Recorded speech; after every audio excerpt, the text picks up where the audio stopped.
Hello and welcome once again in this continuing series of videos on teenagers and stress. And in this one, we're going to delve into a little deeper about what teens do, what bad things they do to deal with stress. That's what we'll be exploring in this video.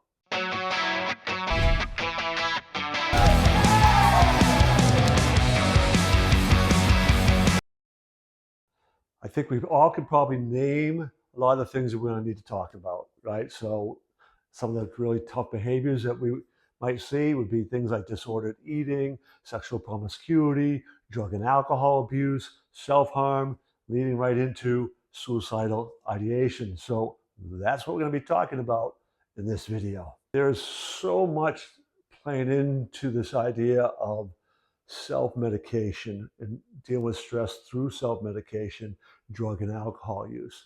There are cultural components. There's a mindset behind the underlying aspect too. Again, mindsets can be shaped a lot by family, right? Huge component of that, but also culturally. So in a culture where alcohol is often still viewed and it doesn't necessarily have a negative connotation, we've made some changes where, no longer is the happy drunk necessarily kind of something we just joke about and laugh about that we used to see in some of these old movies. And drinking and driving certainly is not. So there's some cultural changes a little bit that way. But when the cultural influences such make drinking in particular something easier, we can understand why 30% of high school seniors or high school students report drinking. Right? It's readily available, a little more accepted. Now, having said that, going the next step into a little harder and harder drugs, mindset's going to play so much into that, right? You're dealing with stress. You don't like the way you feel. Why do some people then turn to drugs? And others, like myself, who said had plenty of opportunities, and like, no, that's just no. Wouldn't even think of it. It will come right back to the belief, the foundational beliefs that you have about all kinds of things.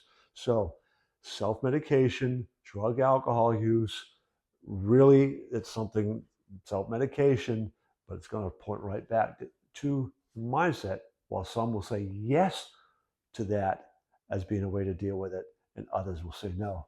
There is another area that teens and other people use to self-medicate or to make themselves feel better when they're under stress. That's eating, use of food. And again, all of these, I'm going to keep pointing back to some of the root issues there on why these can be chosen as behaviors to deal with stress. And there's going to underlying aspect will be the mindset. But up to 10% of teenagers actually experience an eating disorder. But beyond an eating disorder, such as bulimia or anorexia, oftentimes people will go to comfort food to make themselves feel better. And when we think about obesity and teen obesity, they might not have a eating disorder, but they're using food to comfort themselves. And the type of food that usually does that isn't very healthy, packed with calories, and they put on weight, right? Teen obesity is a problem. So this idea of using comfort food to make you feel better when you're under stress is something many people do, and it might not ever manifest itself into a eating disorder. So we really want to make sure we recognize that you don't have to have an eating disorder to be using food inappropriately, dealing with stress. Another area that teenagers will often do to make themselves feel better is sexual activity. Sex is a very powerful force. It is something that generally feels good. It's something that will make you feel good. But yet the CDC reports that 40% of sexually active teenagers actually report negative experiences with the sexual activity. They don't feel good about it.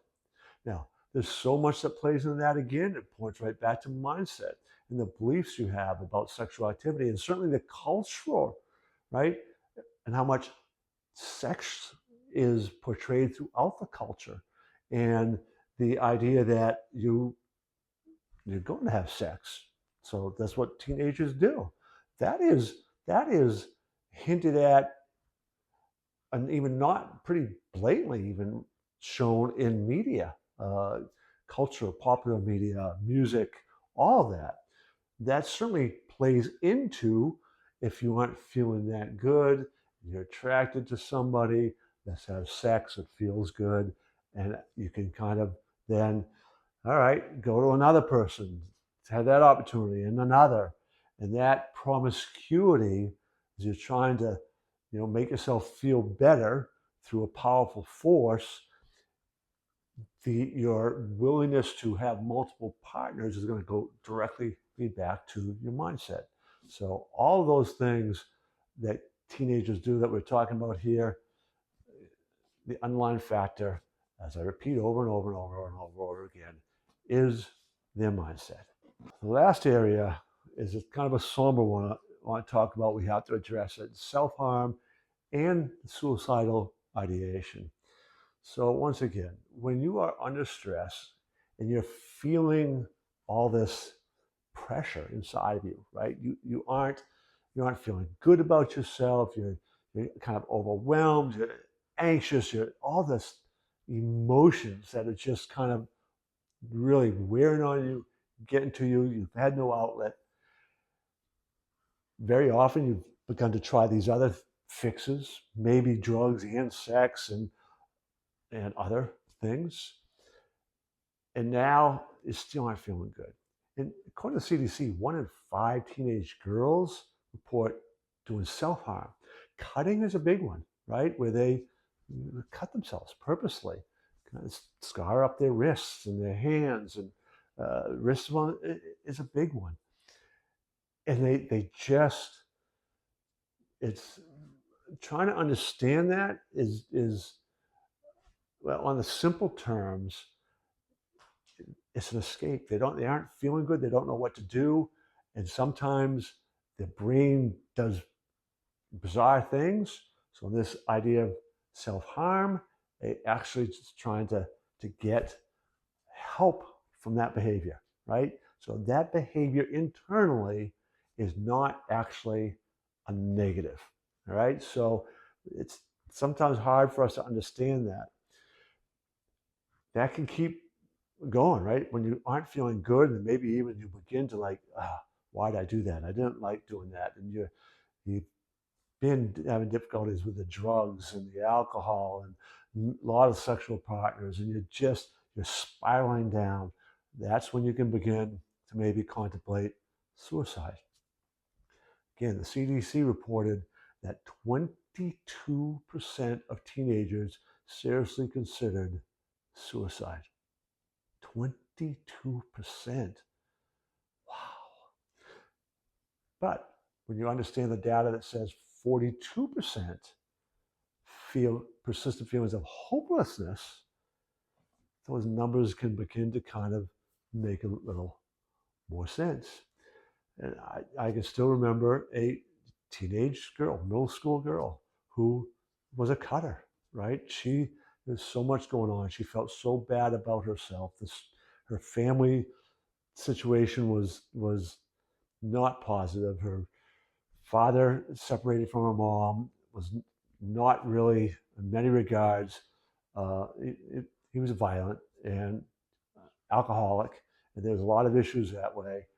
So she was under stress, chronic stress, and cutting was one of the things she did. Eating disorder was another. She combined the two. Uh, Again, we had to begin to work on some of these beliefs that she had in order to get her mindset shifting. Right? That's what we were all about.